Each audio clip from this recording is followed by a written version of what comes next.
Parmi les signes de la fin des temps, il y a aussi l'appel mutuel des communautés afin de combattre les musulmans. Écoutez bien. Il y a l'appel mutuel des communautés afin de combattre les musulmans. Selon Thawban, radiyallahu anhu, le prophète sallallahu alayhi wa sallam a dit: les peuples se rassembleront contre vous comme les gens se rassemblent autour de la nourriture. Un repas. Regarde, subhanallah, comment c'est précis. Les peuples se rassembleront contre vous comme les gens se rassemblent autour de la nourriture. Quelqu'un dit, écoute bien, serons-nous peu nombreux à cette époque? À cette époque-là, ya Rasulallah, on ne sera pas beaucoup? Le prophète sallallahu alayhi wa sallam a dit non. Vous serez très nombreux à cette époque, mais vous serez comme les écumes du torrent. Et Allah enlèvera des cœurs de vos ennemis votre crainte. Ils n'auront pas peur de vous. Et il mettra dans vos cœurs al-wahm. Quelqu'un a dit, oh messager d'Allah, qu'est-ce que al-wahm? Le prophète sallallahu alayhi wa sallam a dit, l'amour de ce monde et la répulsion de la mort. Rapporté par Ahmed.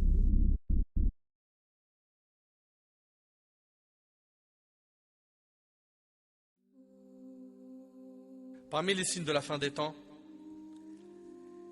il y a aussi le fait que les gens ne salueront que ceux qu'ils connaissent. C'est impressionnant. Hein?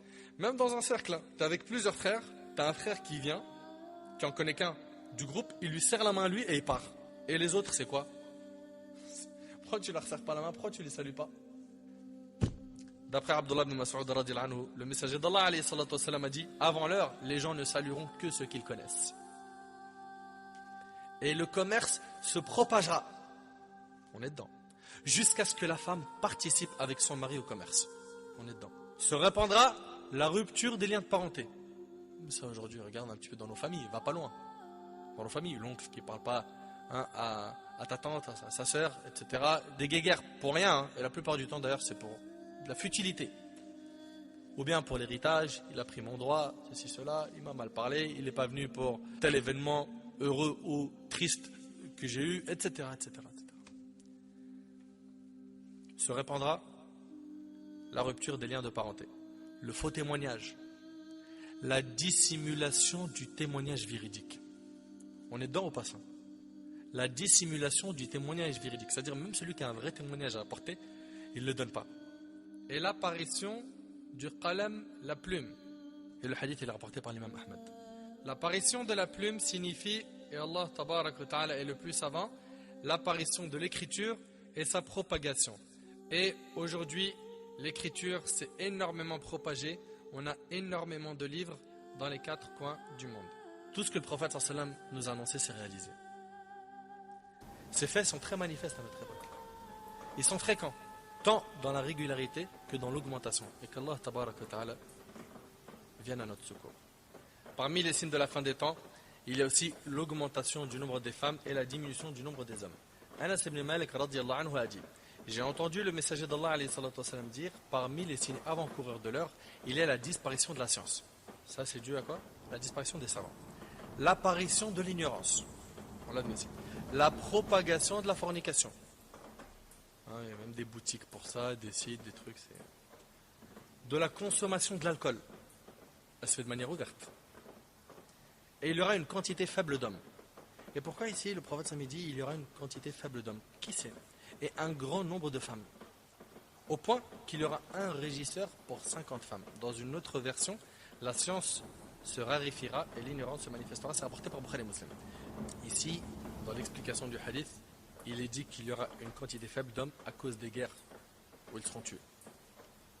Il ne faut surtout pas essayer de comprendre un hadith avec sa propre cervelle. Toujours à revenir aux savants. Parmi les signes de la fin des temps, il y a la désobéissance aux parents. Au point où l'enfant se comportera avec sa mère comme se comporte un mauvais maître avec son esclave.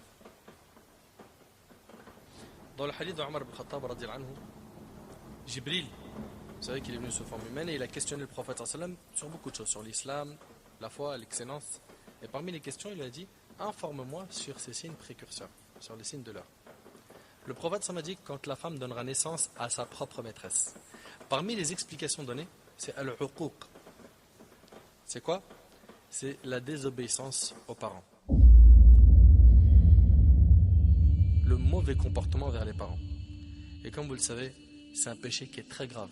Allah tabarak wa ta'ala, quand il a parlé des parents, il en a parlé directement après l'ordre du tawhid. Wa'budullah wa la tushriku bihi shay'an wa bil walidayni ihsana.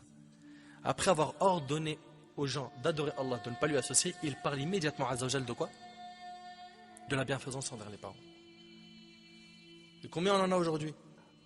Des frères et des sœurs, mashallah, tu le vois, ils brillent au niveau de l'apparence, de sa langue, mielleux. Mais avec ses parents, a'udhu billah. A'udhu billah. Faut tout faire pour les satisfaire.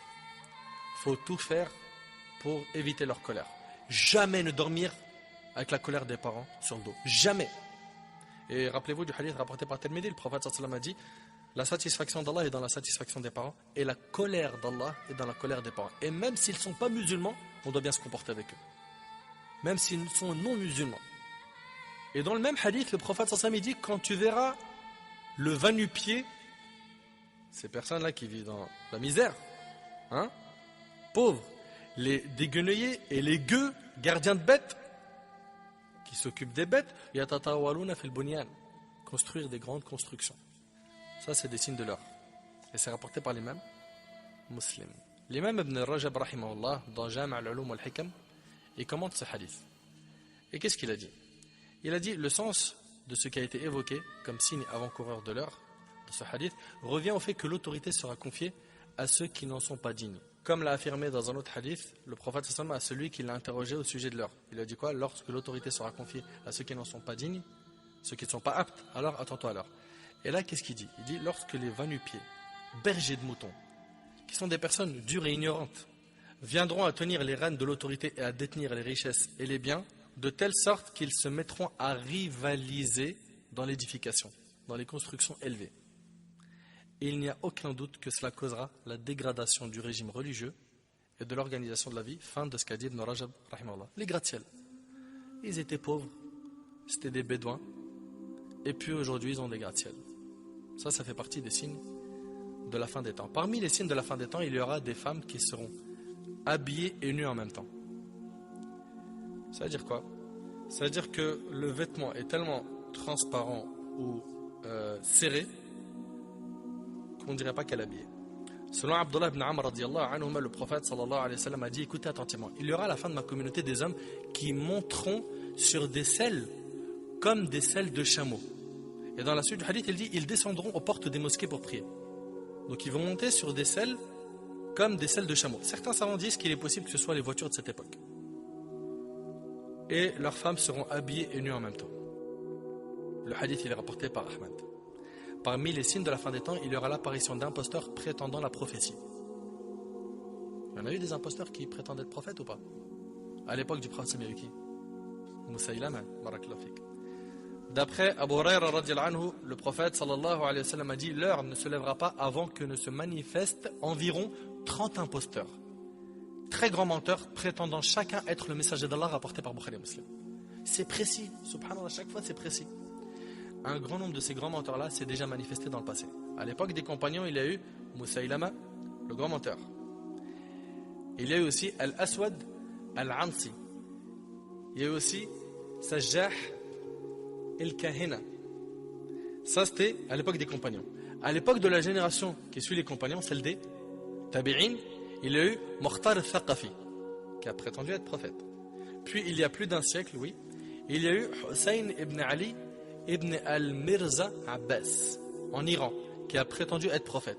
Il a été surnommé Baha'ullahi et ses adeptes. Et le dernier, duquel nous avons entendu se prétendre prophète, est Mahmoud Muhammad Taha, le Soudanais, qui a égaré bon nombre de gens par ses écrits et ses articles. Parmi les signes de la fin des temps, il y a aussi l'ornement des mosquées et le fait de s'en vanter. De la déco à fond dans les mosquées, s'en vanter. Et qu'est-ce qu'on a ça aujourd'hui? Franchement, c'est impressionnant. Hein. Tu vois des présidents de mosquées te disent: t'as vu notre mosquée, machallah, elle est meilleure que l'autre. Celle-là, nous, elle a un minaret. T'as vu la lumière, comment elle rentre? De manière naturelle. Regarde l'autre. C'est quoi ça? Ils vendent de leur mosquée.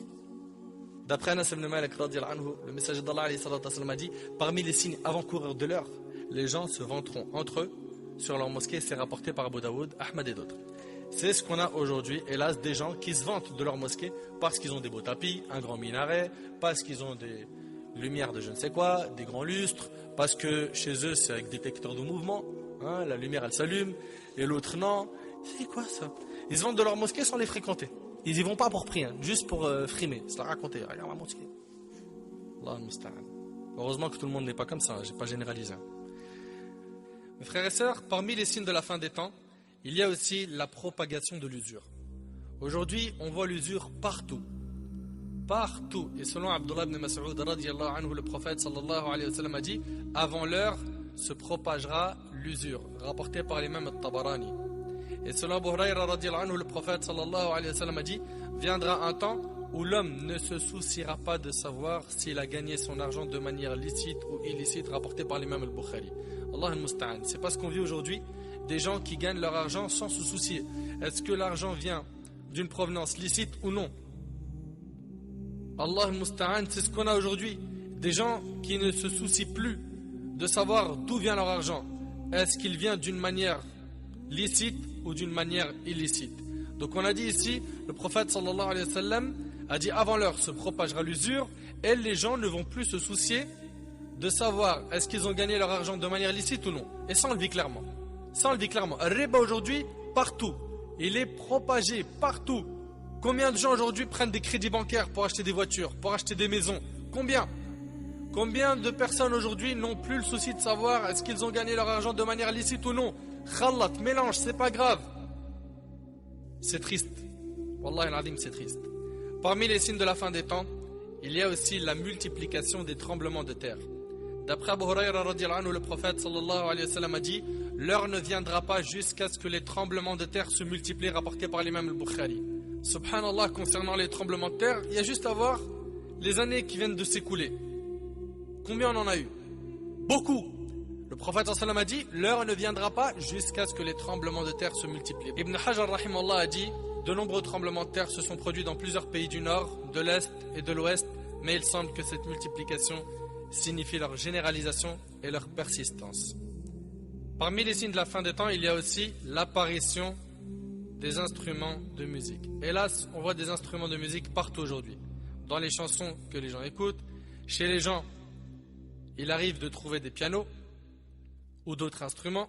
La musique, on la trouve partout. Selon Sahl ibn Sa'd radiyallahu anhu, le prophète sallallahu alayhi wa sallam a dit: à la fin des temps, il y aura dans ma communauté des pluies de pierres, métamorphoses et engloutissements. On demanda au messager d'Allah quand cela aura lieu. Le prophète sallallahu alayhi wa sallam a dit: lorsque les instruments de musique apparaîtront, que les chanteuses seront nombreuses, rapportées par l'imam Ibn Majah. Dernière partie du dars, c'est les petits signes de la fin des temps qui n'ont pas encore eu lieu.